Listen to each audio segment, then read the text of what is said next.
Hello friends. Today we will talk about how innovative energy solutions can work towards a sustainable and clean environment. All energy sources have some impact on our environment. Fossil fuels, coal, oil and natural gas do substantially more harm than renewable energy sources by most measures, including air and water pollution, damage to public health, wildlife and habitat loss, water use, land use, and global warming emissions. The exact type and intensity of environmental impacts varies depending on the specific technology used, the geographic location, and a number of other factors. By understanding the current and potential environmental issues associated with each renewable energy source, we can take steps to effectively avoid or minimize these impacts as they become a larger portion of our electric supply. All forms of electricity generation have an environmental impact on our air, water, and land, but it varies. Producing and using electricity more efficiently reduces both the amount of fuel needed to generate electricity and the amount of greenhouse gases and other air pollution emitted as a result. Electricity from renewable energy resources such as solar, geothermal and wind generally does not contribute to climate change or local air pollution since no fuels are combusted. So, the question arises, what are the causes and what are the most immediate cost-effective strategies? But the challenge is more fundamental than the idea of mitigation, as important as they might sound. Hence, we have to rethink and change our 2 centuries-old fossil fuel economy to renewable resources. A more fundamental question is, can we do it in time to avoid disasters and human hardships? India's energy consumption is set to grow 4.2% a year by 2035, faster than that of all major economies in the world. Solutions for tomorrow for sustainable development goals are being invented in India. And India has an incredible capacity to think differently, and this is solving energy-related problems in our country. To begin with, we have biomass energy. Traditional biomass, primarily for cooking and heating, represents about 13% and is growing slowly or even declining in some regions as biomass is used more efficiently or replaced by more modern energy forms. Some of the recent predictions suggest that biomass energy is likely to make up 1/3 of the total world energy mix by 2050. In fact, biofuel provides around 3% of the world's fuel for transportation.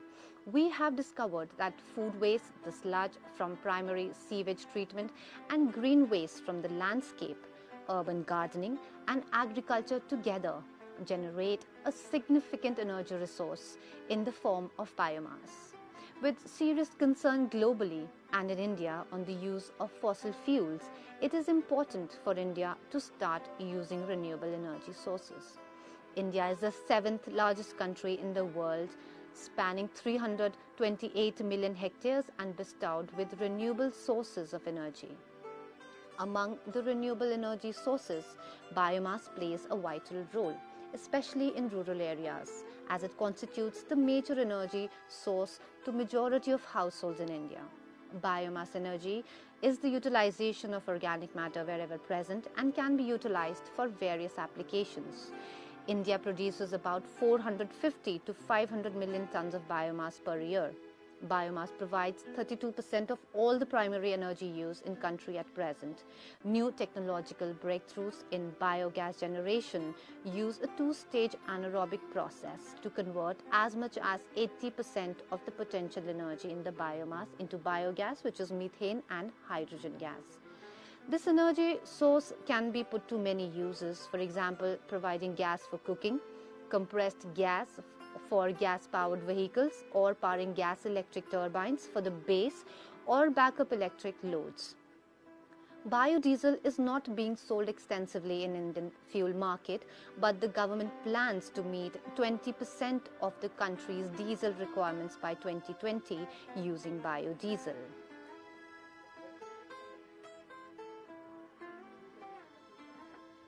Plants like Jatropha, neem, mahua, and other wild plants are identified as the potential sources for biodiesel production in India. There are about 63 million hectares wasteland in the country, out of which about 40 million hectares area can be developed by undertaking plantations of Jatropha. India uses several incentive schemes to induce villagers to rehabilitate wastelands through the cultivation of Jatropha. Biomass can play a major role in reducing the reliance on fossil fuels by making use of thermochemical conversion technologies. In addition, the increased utilization of biomass-based fuels will be instrumental in safeguarding the environment and generation of new job opportunities, sustainable development, and of course, health improvements in the rural areas.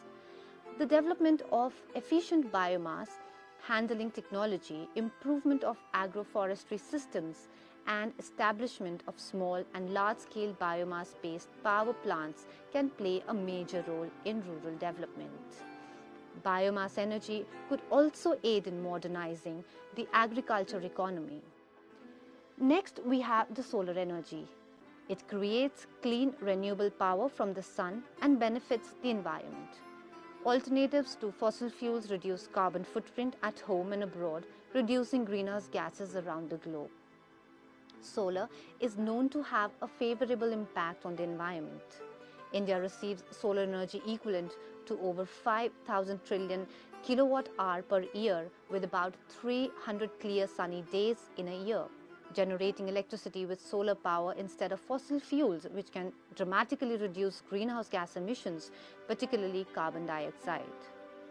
Greenhouse gases, which are produced when fossil fuels are burnt, results in rising global temperatures and climate change.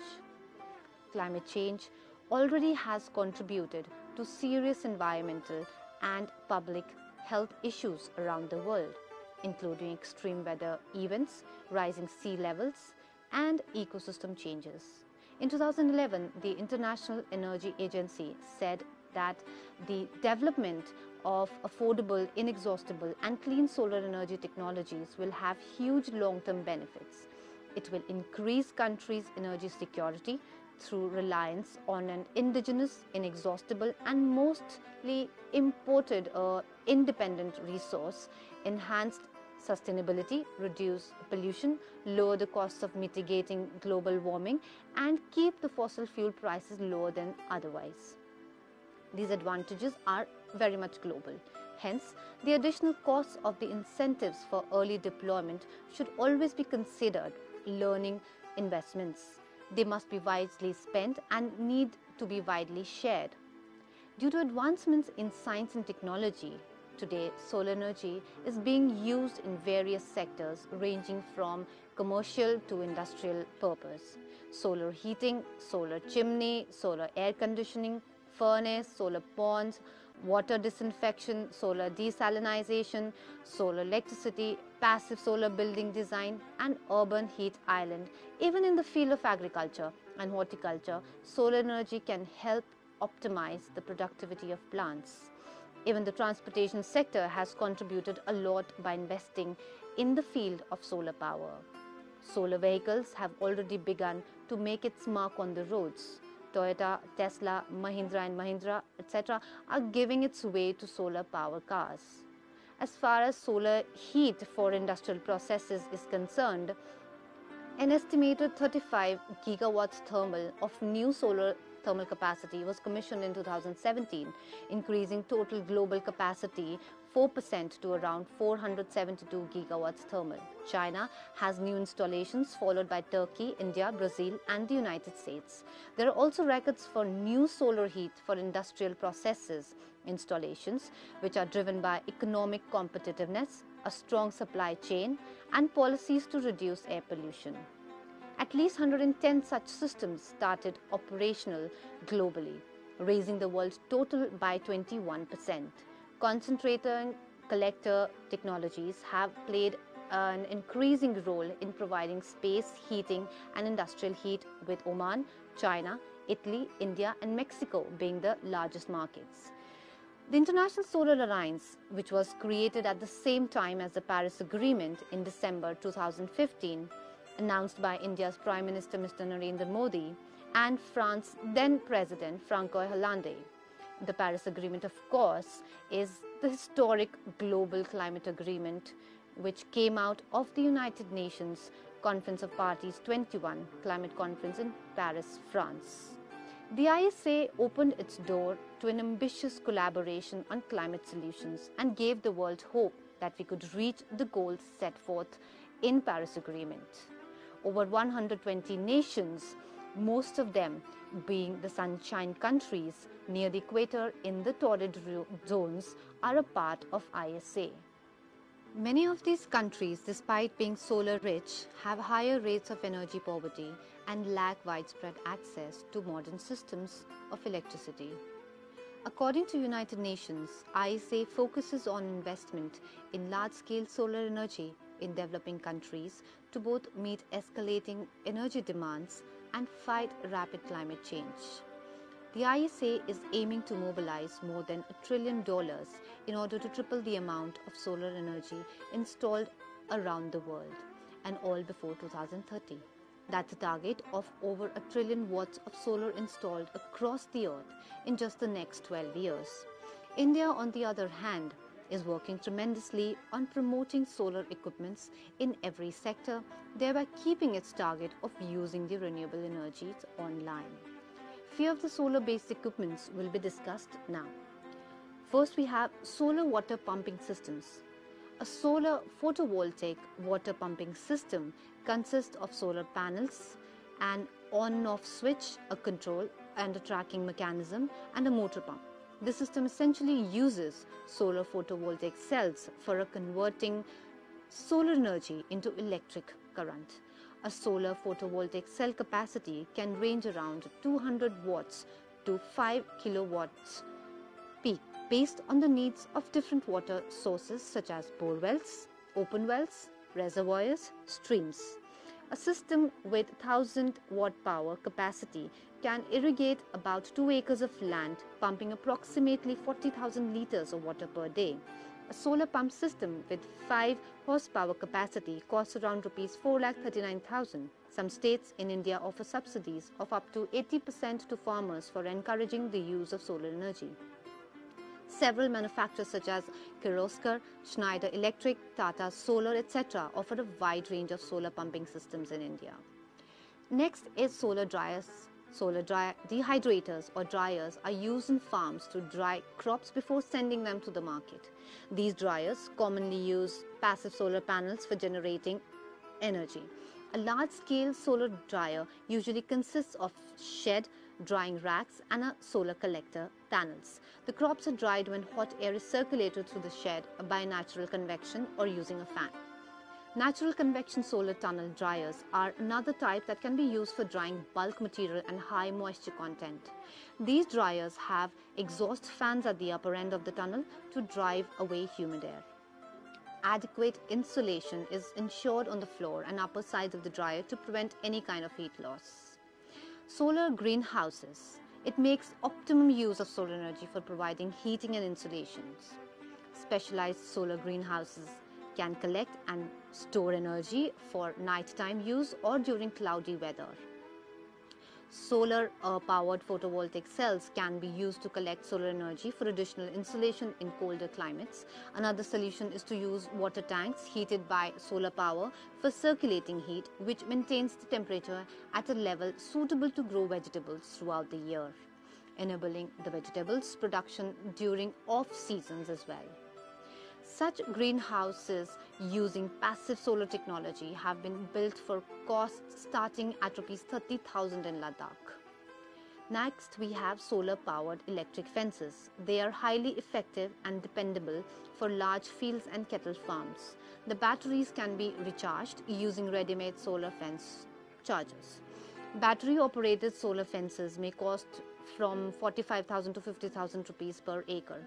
Cheaper versions costing as low as 10,000 to 25,000 rupees per acre have been developed using locally made materials in some places in India. Next, we have solar milking machines. Solar milking machines for cows operated on solar power instead of diesel or electric power are another innovation.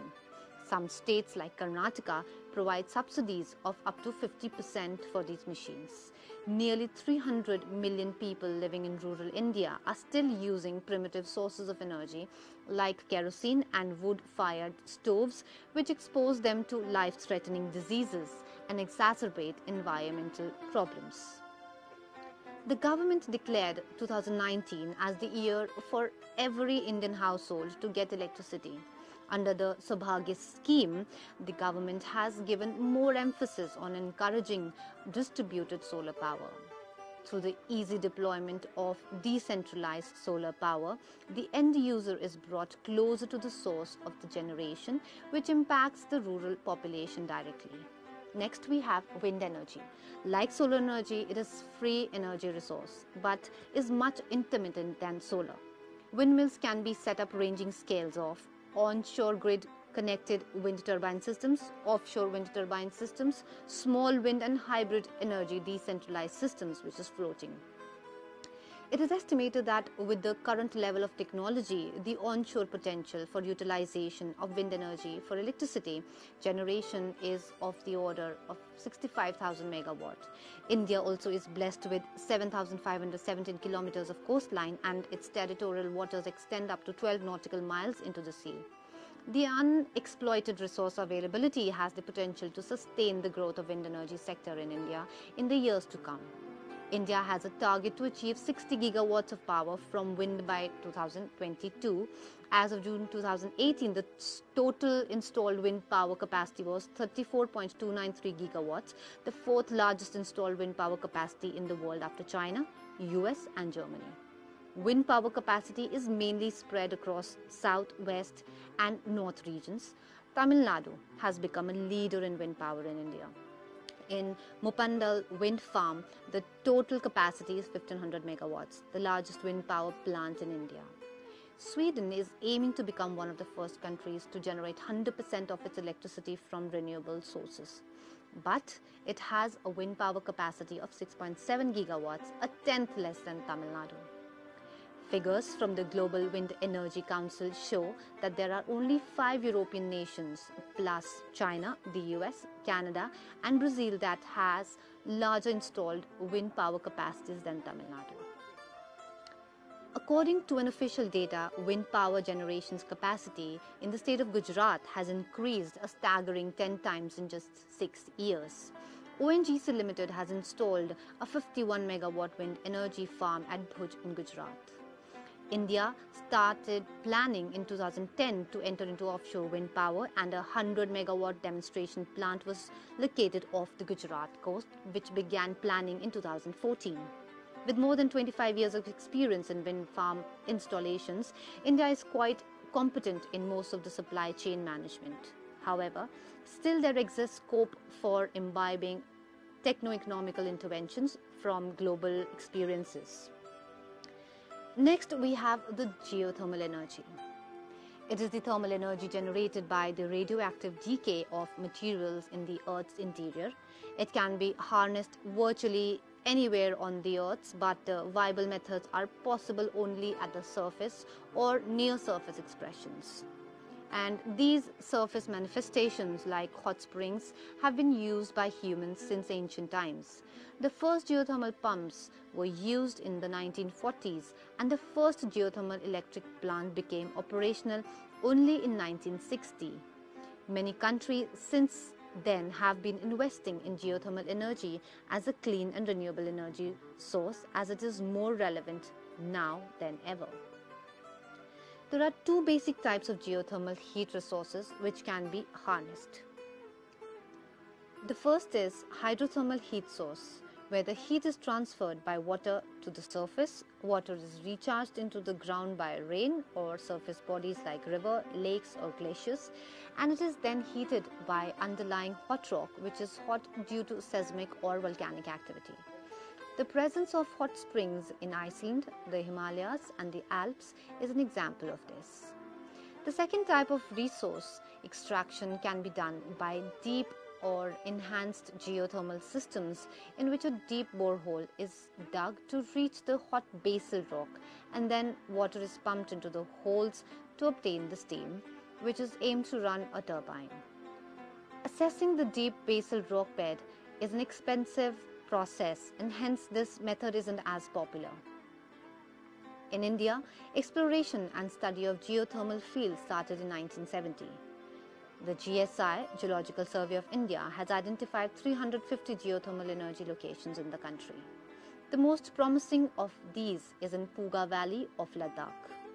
The estimated potential for geothermal energy in India is about 10,000 megawatts. There are 7 geothermal provinces in India: the Himalayas, Sohana, West Coast, Cambay, Son Narmada Tapi, known as Sonata, Godavari, and Mahanadi. USA, Philippines, Indonesia, Mexico, Italy, and Iceland are leading countries availing commercial exploitation with world production of about 12,000 megawatts. For harnessing geothermal energy in the country, the Ministry of New and Renewable Energy has been supporting research and development on exploration activities and resource assessment during the last 25 years. This includes formation of expert groups, working groups, core groups, and committees, in addition to providing financial support for such projects and for resource assessment. Ministry is also targeting for deployment of geothermal capacity of 1000 megawatt thermal in the initial phase till 2022. Next, we have the hydrogen energy. It is a clean fuel and an energy carrier that can be used for a broad range of applications as a possible substitute to liquid and fossil fuels. The Ministry of New and Renewable Energy has supported research, development, and demonstration projects on various aspects of hydrogen energy, including its production, storage, and use as a fuel for generation of mechanical, thermal, electrical energy. The application of hydrogen in fuel cells for power generation has been demonstrated as a result of initiatives taken by the ministry. Hydrogen-fueled small power generating sets, two-wheeler motorcycles, three-wheelers, and catalytic combustion systems for residential and industrial sectors, and fuel cell buses have also been developed and, of course, demonstrated. Hydrogen is high in energy, yet an engine that burns pure hydrogen produces almost no pollution. NASA has used liquid hydrogen since the 1970s to propel the space shuttle and other rockets into the orbit. Hydrogen fuel cells power the shuttle's electrical systems, producing a clean byproduct, pure water, which the crew drinks. Many initiatives have already been taken in the country, like a hydrogen-fueled three-wheeler developed jointly by IIT Delhi and Mahindra & Mahindra, hydrogen CNG dispensing station which is set at Faridabad in Haryana and Dwarka in New Delhi, vacuum induction melting furnace at Banaras Hindu University, Varanasi, run by hydrogen fuel, hydrogen-fueled energy generator set developed by IIT Delhi, use of hydrogen in a telecom tower for providing backup power as well. The first commercially produced hydrogen fuel cell automobile, the Hyundai Tucson FCEV, was introduced in 2013. Toyota Mirai followed in 2015, and then Honda entered the market, of course. Fuel cells are also being developed and tested in trucks, buses, boats, motorcycles, and bicycles, among other kinds of vehicles today. With increasing use of hydrogen and technical advances, the cost of production, distribution, and product manufacturing will definitely become increasingly affordable. By continuing to build partnerships between business, government, universities, and non-profit organizations, hydrogen will be the foundation of a sustainable energy economy.